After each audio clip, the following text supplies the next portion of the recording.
ಅಪೂರ್ವ ಬಿರಾದಾರ್ ಮತ್ತು ಲಕ್ಷ್ಮೀ ಗಾಣಿಗೇರಿ ಅವರಿಂದ. ನನ್ನ ಹೆಸರು ಲಕ್ಷ್ಮಿ. ನಾವು ಪ್ರದರ್ಶಿಸಿದ ಮಾದರಿ ಜಲಚಕ್ರ. ನನ್ನ ಹೆಸರು ಅಪೂರ್ವ ಬಿರಾದಾರ್. ನಾವು ಪ್ರದರ್ಶಿಸುವ ಮಾದರಿ ಜಲಚಕ್ರ.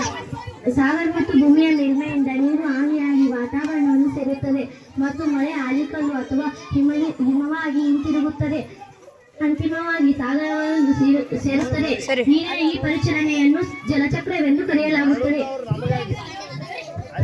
ಧನ್ಯವಾದಗಳು. ಲಕ್ಷ್ಮೀ ಗಾಣಿಗೇರ್ ಹಾಗೂ ನಮ್ಮ ಅಪೂರ್ವ ಅವರಿಗೆ ಜಲಚಕ್ರದ ಬಗ್ಗೆ ಪ್ರದರ್ಶನ ನೀಡಿದ್ದಾರೆ. ಅವರಿಗೆ ಅಭಿನಂದನೆಗಳು. ಅದೇ ರೀತಿಯಾಗಿ ತಾಪಮಾನದ ಬಗ್ಗೆ ಒಂದು ಪ್ರಯೋಗ ಮಾಡಿ ಚಿತ್ರಪಟ. Very good. ನೀರು ಹಾಕೊಂಡು ಆವಿಯಾಗಿ ಮತ್ತೆ ಮೋಡ ಆಗಿ ಮಳೆ ಭೂಮಿಗೆ ಬರುತ್ತದೆ. ಮಳೆ ಹೆಂಗ ಆಗ್ತದೆ ಅನ್ನೋ ಬಗ್ಗೆ ಇವರು ವಿವರಣೆ ನೀಡಿದ್ದಾರೆ. ಜಲಚಕ್ರ ದ್ವಿತೀಯ ಸಂಶ್ಲೇಷಣೆ ಕ್ರಿಯೆ.